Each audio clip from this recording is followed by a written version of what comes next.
Alors, le pompier s'extirpe lui-même de l'intérieur de l'incendie. Il se sert de sa jambe pour s'arrimer au niveau du cadrage de la fenêtre. Et pendant ce temps-là, mon équipe Rick au sol lui fournit une échelle portative pour qu'il puisse sortir sécuritairement. On l'applaudit.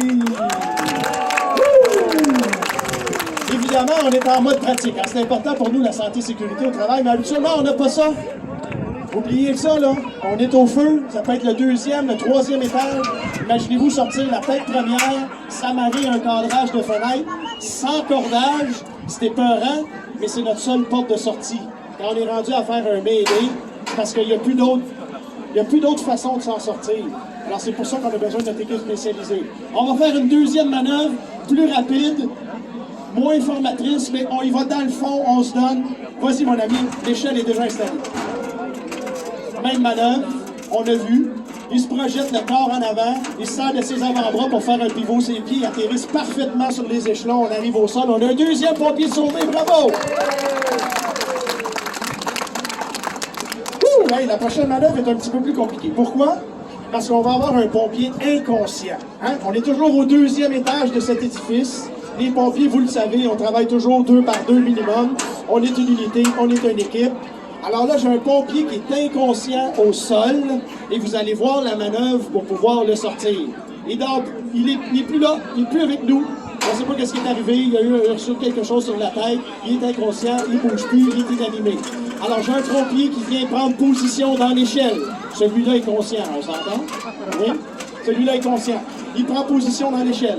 Les deux coéquipiers qui sont en haut vont prendre le pompier inanimé pour lui passer par la fenêtre. C'est une manœuvre qui est extrêmement compliquée, qu'il doit faire avec beaucoup de précision. Pourquoi? Parce que le pompier n'est pas là pour s'aider, il ne comprend rien, il ne sait pas ce qui se passe. C'est ses amis qui le sortent du feu. Évidemment, il y a une technique qui est très, très, très importante, et la technique consiste à prendre le pompier et l'appuyer sur les avant-bras de celui qui est dans l'échelle, et à l'aide de ses jambes, là, il y a tout le poids sur ses avant-bras et ses jambes, il va ramener notre pompier au sol pour pouvoir le sauver. Voilà.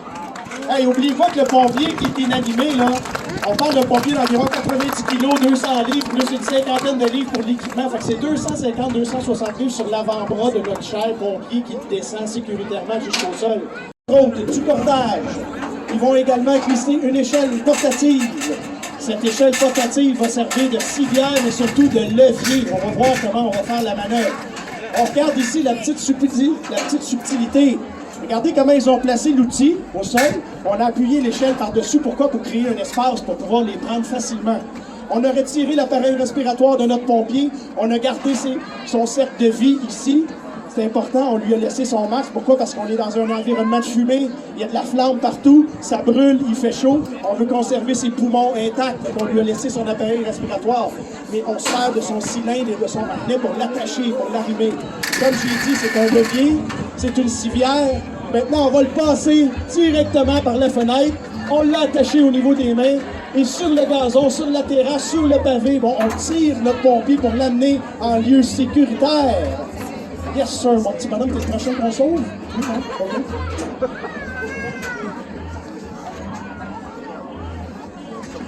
Allez-y, les gars, amenez ça en lieu sûr.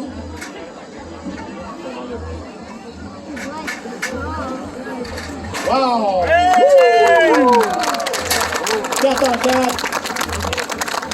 Oscar. On les encourage, ils ont quand même 28 secondes à battre, ce qui est extrêmement rapide. Alors, on sert d'un outil qui s'appelle l'outil d'Allegan. C'est un outil qui peut nous servir à défoncer des trucs. On peut s'en servir comme levier. On peut s'en servir exactement pour écarter les choses. Alors, ce qu'ils viennent de faire, c'est qu'ils viennent de créer un espace entre le cadrage de porte et la porte. Et là, ils font face à un deuxième obstacle, qui est une deuxième porte. Allez-y, les gars, on n'est pas loin du record du monde. Lâchez pas. Ça s'en vient, votre affaire. Let's go, timekeeper, on est à combien? 34? Ah, my God. Come on, les boys, lâche pas. Hey, on les encourage, ils ont besoin d'encouragement, il fait chaud aujourd'hui. Oui, let's go. Oui, on l'a presque, lâchez pas, les gars, dernier petit coup. Hey, ça, moi, ça, ce petit Allegan-là, on va y arriver. Oui, monsieur. Comment, monsieur Chagnon, on le brise, on le donne du cul, voilà! Hey, 52 secondes, bravo, messieurs.